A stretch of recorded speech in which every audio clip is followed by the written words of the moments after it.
So, I'm going to talk to you today about one of the two great generations in modern Japanese history, and they are the Meiji generation, named after the Meiji emperor here. And that generation transformed Japan into the first and the only non Western modern power in that period.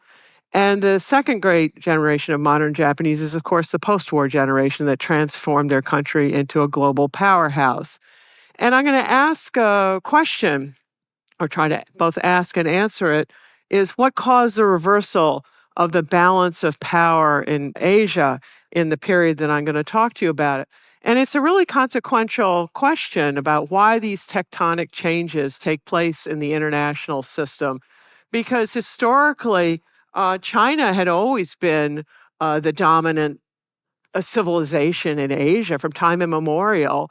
And then upstart Japan winds up doing things, or China winds up doing things, and it reverses and has profound effects. And it's a very relevant question in our own day when there's an ongoing reversal of the reversal, when China's on the comeback and threatening to put Japan back in its box. So it's really interesting to ask why, how do these things happen? So that's the background of what I'm talking about. But if you think about China back in the day before Japan trounced China in the First Sino-Japanese War, Chinese believe that there's only one civilization, theirs, naturally. And they believed that, of course, it's the best because there's only one. That makes it easier to be the best. But in addition, if you think about all levels of human endeavor, Chinese institutions were imitated throughout the East. It's the richest country on the planet for many, many years. Incredible achievements in science, philosophy, you name it. And also, there was another assumption that people didn't make a U-turn on the path to civilization. It's always forward towards Chinese civilization.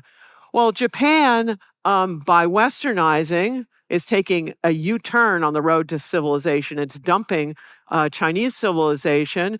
And so already we got at least two civilizations out there. And then when it trounces China in a war, it suggests to the Chinese that they can't be better than the Japanese at the military things, at least.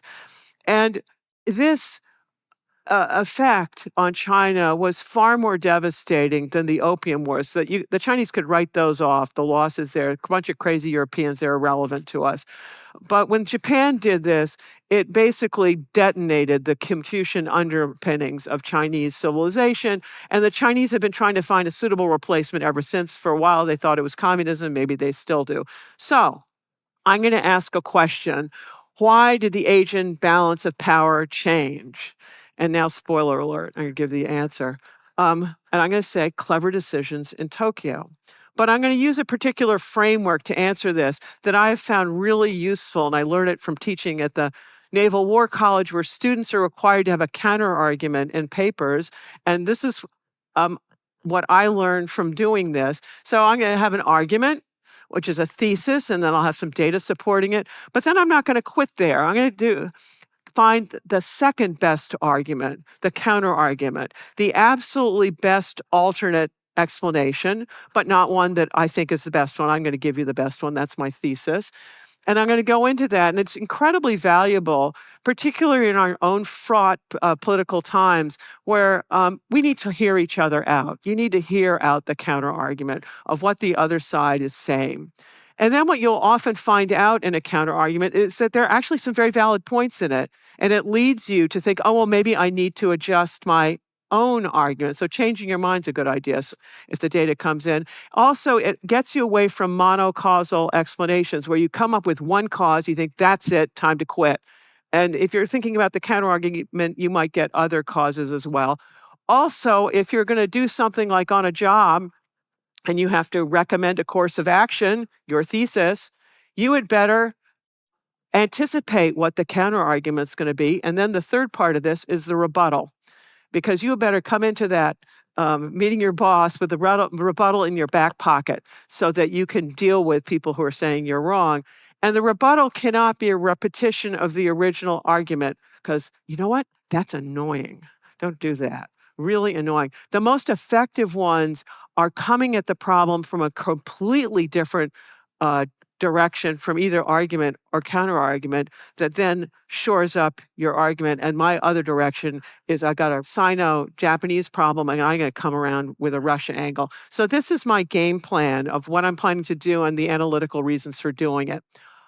Okay, so I have a thesis, which I'm going to give to you when in emails and written work and lectures like this one. You really help people if you explain exactly what you're up to and you do it succinctly at the very beginning. So here it is. The Japanese leaders westernized their institutions. They integrated multiple instruments of national power into a coherent strategy. And then in the Russo-Japanese War, they quit that one exactly at the culminating point of victory for maximum gains. And together, these three things overturned the balance of power in their favor. That's my thesis. Short, sweet, you got it. Whether you agree with it or not, we will get there. Okay, so now I'm going to go to the first point.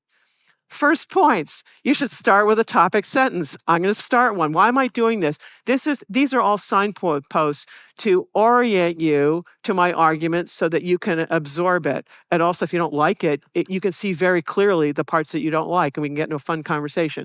So my topic sentence for the westernization part is Japanese leaders concluded that in order to parry the threat of the Industrial Revolution of all these imperial powers coming at them, was they needed to westernize their institutions in order to protect their national interests, that this was step one. So that's my topic sentence. Okay. So what's going on? The Industrial Revolution started in England or Britain more generally in the late 18th century. It spreads to the continent after the Napoleonic Wars died down at the beginning of the 19th century. By the mid-19th century, it had reached Asia. And it's profoundly disruptive to traditional societies whose traditional security paradigms no longer work when they're facing the weaponry of the industrialized age coming at them. And what the Industrial Revolution does and why it's so revolutionary is it produces compounded economic growth. Traditional societies are pretty stable.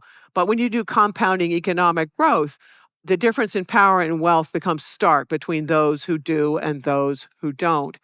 And it's also based not only on technological changes, right, whether you've got all these fancy armaments and railways and telegraphs, but it's also based on institutions. What are institutions? They're how we organize each other. So when you think of institutions, you think of the buildings where people are, but that's not it. It's the people in there who are working on a shared project together, whatever, or a shared area of activity.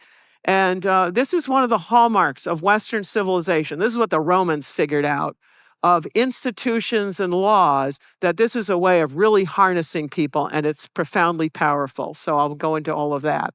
So Japan's looking at the world with this incoming industrial revolution, or the powers that have benefited from it, and it's watching its neighbor China being defeated twice in war, and they're horrified, not just appalled. And so they're looking at it and going, you know what, maybe we'll be next. And they're right. The United States does unto Japan what Britain and France did unto China. What's that? The treaty port system. What it meant is that trade in Japan and China would take place in designated treaty ports, that the West would set tariffs on this trade, and that Western citizens in China or Japan would, in these treaty ports, would not be subjected to Chinese or Japanese law, but home country law.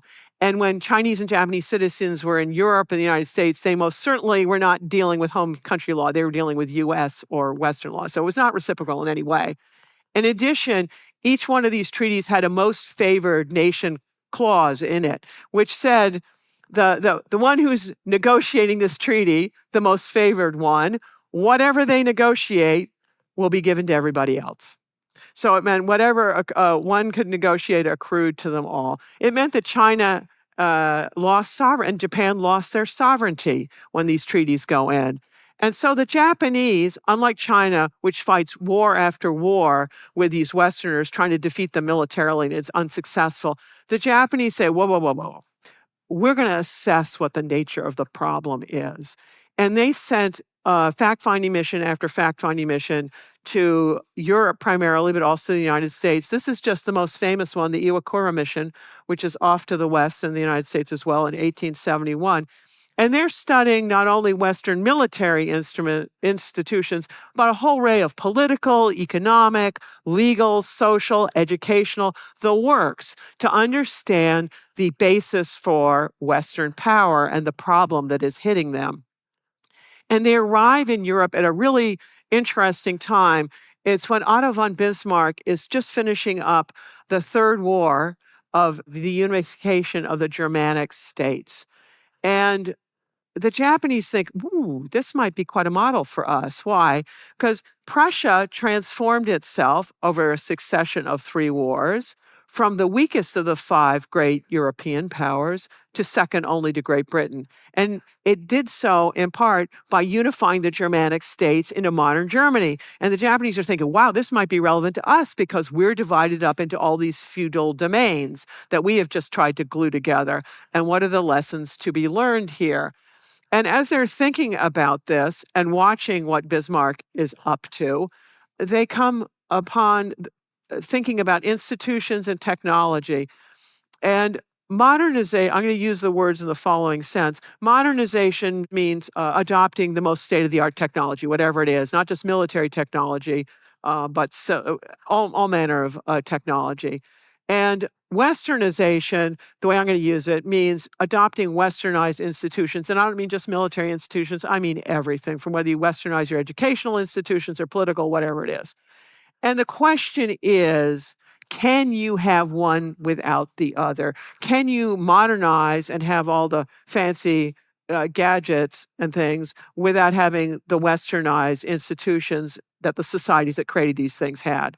And if you think about it, this dichotomy is still with us. There are a lot of fighters in the Middle East and North Africa who are more than happy to use state-of-the-art technology.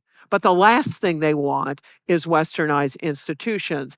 And the Japanese, when they posed this question back in the day, asking whether you can have one without the other, they decided the answer was no. They didn't particularly like Western culture, but they believed that in order to have to not only use and import state-of-the-art technology, but become an independent producer of it, you've got to do some degree of westernization. So they get home, they set themselves a policy objective, which is to protect Japanese national security and sovereignty in an age of accelerating imperialism. And they come up with a 2-phase grand strategy to do this. It's going to be start with a domestic phase of westernization, westernize your institutions. And then they're going to, when they're done with that, they're going to have a foreign policy phase, which is going to be about starting an empire. Why do that? Because they look at all the powers of their day and think, what's a great power look like in those days? Well, it has an empire. So they go, well, we're going to have an empire. All right. This is the domestic phase. These are known as the Meiji reforms in honor of the emperor who reigned in this period. It's between 1869 and 1890. It's a whole generation. And if you look at them, they only 2 of them pertain to the military. There's the draft and then creating the general staff.